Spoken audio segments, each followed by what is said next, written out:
Magandang gabi sa ating lahat. Narito na ang update sa lagay na ating panahon.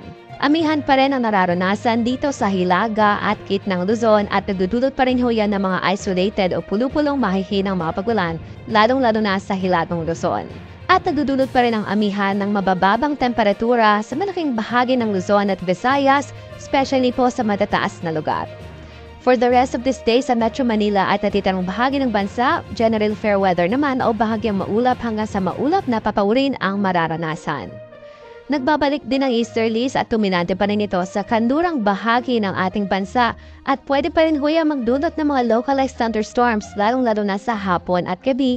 Wala rin tayong LPA na minomonitor ngayon sa loob ng ating area of responsibility. Wala rin tayong inaasahan at least napapasok sa ating PAR at least in the next 2 to 3 days.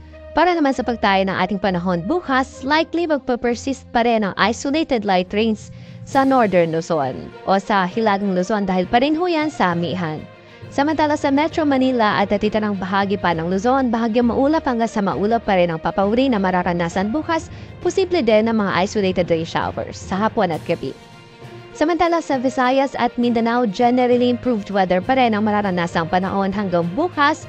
Asahan natin ang bahagyang maulap hanggang sa maulap na papawrin at mga posibilidad mga panandali ang pagbuhos ng ulan sa hapon at gabi dahil pa rin huyan sa easterlies. Wala rin tayong gale warning na nakataas ngayon sa anong bahagi ng ating mga baybaying dagat. Ingat pa rin naman sa ating mga mandalayag, especially dito sa northern at eastern seaboards ng ating bansa dahil makakaranas pa rin ho tayo dyan ng katamtaman hanggang sa maalon na kondisyon ng karagatan. Kaya't ingat po sa ating mandaragat. Samantala sa ating 3-day weather outlook by Sunday, asahan natin sa Metro Manila, generally, bahagyang maulap hanggang sa maulap pa rin na kondisyon na papawiri ng ating mararanasan dito sa Kamaynilaan.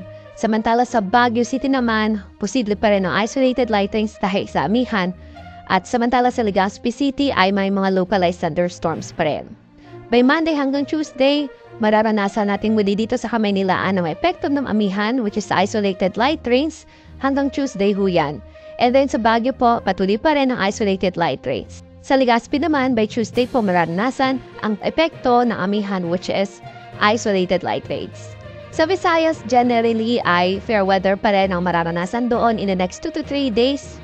Posible lang maranasan ng mga puno-punong mahihinang pag-ulan sa western part of Visayas pagdating huyan ng Tuesday.